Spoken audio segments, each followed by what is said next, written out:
welcome back to the bottom line. If you're just tuning in, we're discussing the power of resilience and how it plays a role in overcoming adversity. We've heard about the challenges Jerod has faced and the mindset shifts that have helped him push through. Resilience is not something that is automatically there for everybody. Sometimes you have to work on it, just like a muscle. You've got to work on it over time, consistently to build that resilience, to get strong, and to stand firm in the face of opposition. And I think Jerod is a wonderful person to talk to about this topic, as he's had a lot of different exposures to different opportunities to be resilient. It's not always easy in the world of business. It's not always easy as a parent, as a friend, as a sibling, but sharing the experiences from others can help us gap years of struggles ourselves. So I want to dive right back in with Mr. Jerod. Thank you for being here, Jerod. I appreciate you having you on the show. I want to jump into what are the key habits that have helped you stay resilient over the years? I, the biggest key habit for me, like I was saying earlier, previously, is that being willing to do what it takes to get the job done, right? Whether that be I have to sit on the phone for 3 hours or that be I have to sit down and fill out paperwork for another two. It's not glamorous. It's not the best part of the job in the world, but at the same time, it's what needs to be done to really make things happen, right? And with how I operate my current, business as an athletic agent, my job is to go out there and create a product for individuals that's going to help them and their business, right? And so I put in all my effort. I become completely invested in the company that I'm helping as if it was my own because I want to make sure that they're successful, right? So, it's all about digging in, doing what it takes to get it done, and giving it every ounce of energy you have to devote to it, right? And because at that point, anybody could sell you a product, right? But when you Yeah. have the individual, when you have the agent or you have the coach sitting next to you, then all of a sudden that product becomes that much more valuable because you not only just have said product, but you have somebody that's going to help you develop that product and to help your business, and you're going to become an asset to those people. And for me, that's where it comes. You just got to sit down and you just got to do it, right? I had an opportunity to help a company that was over 3 hours away from me. And I was, told, you don't have to drive up there. You can just do a Zoom call. Well, no, that's not how I operate. If I'm going to go meet a business, in one place an hour away, why would I not go meet somebody that's 3 hours away? If they need the help, they need the assistance, I want them to understand and know that I'm going to be there to help them however that may be. I, Later on. yeah, that I think that's a really powerful look on this. And if I'm picking this up correctly, it's almost like the habit you have that helps you stay resilient is just the discipline of going the extra mile. Is taking it seriously, being more personable, taking the business out of it and making it more of a relationship type setting.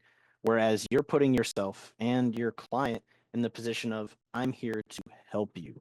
I'm here to help you get what it is you're looking for. I'm here to serve you with everything I've got. So it sounds like a habit is just your discipline and commitment to delivering the best that you can. And I We, think that's something all of us could learn from. I know there's times where I struggle to give 100% in everything it is I'm doing. I mean, goodness, some days you get to the end of the day, you don't think you've got any gas left in the tank. But, like with being a father, sometimes, your kid wants to play and you've got to pull that out of you. So having that discipline to stay focused on giving 100% of yourself wherever you can, I think that's a good way to build that resilience because now you're forced to put out every time you can for other people. So that leads me to something that's a little harder for some of us to overcome, and that's how do you deal with rejection and failure in the sales world?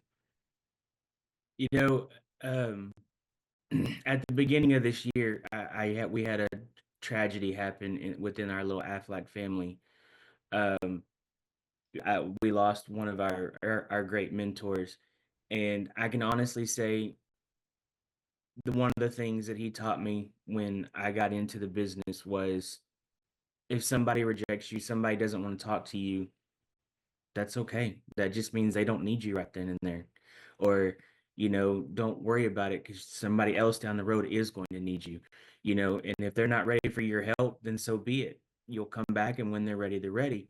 And through everything I've done with my life, that's the one thing that's always remained constant when it comes to helping people. You can try and help somebody all day long, but until they're ready and willing for the help and accept it, you're not going to be able to effectively make any kind of difference in someone's life. And it's the same thing with sales. If somebody doesn't want you or your product, okay, then they're not ready for it. It's not going to do them any good anyway. So you're better off moving on, tossing it to the side, and you just keep moving forward. Like I said, I know I'm special. My grandmother told me so. So when I get that rejection, I'm okay with it because I'm still going to be that special person walking down the road, helping that next individual out. And that's to me, that's all you need. I really like that. I think keeping it relevant in your mind that you are unique, you are special, you are someone that can endure, right? And understanding that, it's okay. If someone doesn't need your services, no problem. Not the end of the world. There's tons of people out there. Doesn't mean you're not going to find anybody. It just means maybe this person's not the right person or maybe it's not the right time. But I think you're highlighting optimism, staying optimistic. And even though it's can be hard and people can be difficult or give you the runaround like I've experienced many times, it's still knowing and understanding that might not be the right time right now. Maybe I'll call him in 2 weeks. Maybe Yeah. I'll meet him again in passing some other time, and maybe then's the right time. Or you know what? Maybe today is a loss. Tomorrow could be a win. It's keeping that mindset. I feel like that's so important of just having that optimistic look on those opportunities. So you're someone with a massive heart, and I can say this because like I said before, I've had the privilege of getting to know you over the course of last year. Even though we deal a lot with business, we've had chances to sit down and talk on the deeper side of things. And I think you're one of the best people I could probably ask about this. If someone is feeling stuck and struggling to move forward, what's the first step they should take?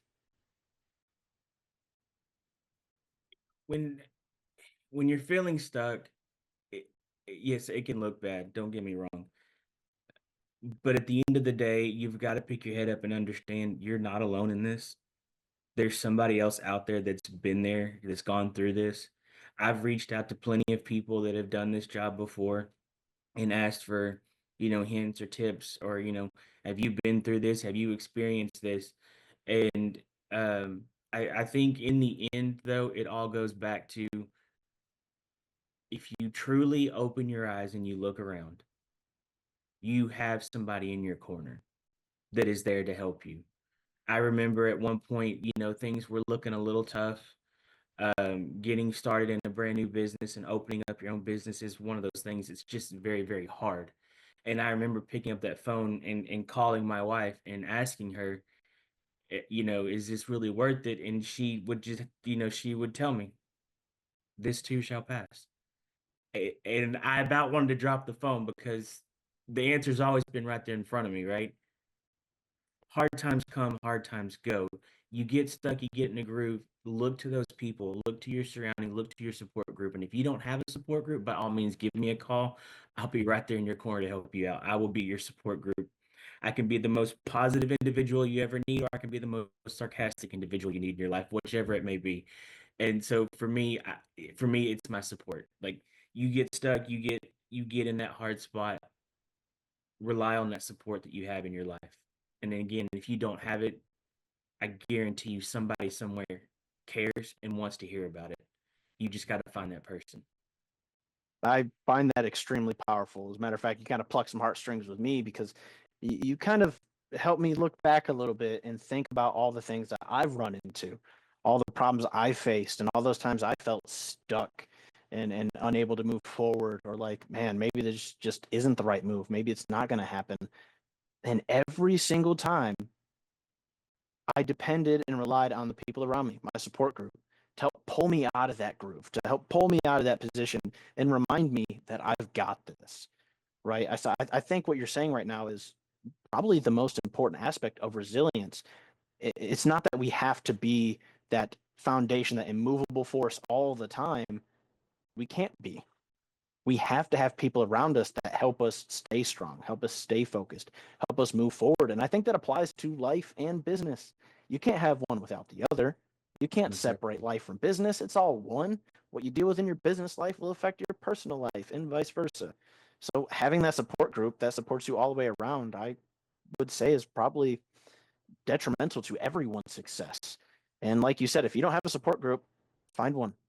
Find people, meet people, do whatever it is you can to have someone in your corner.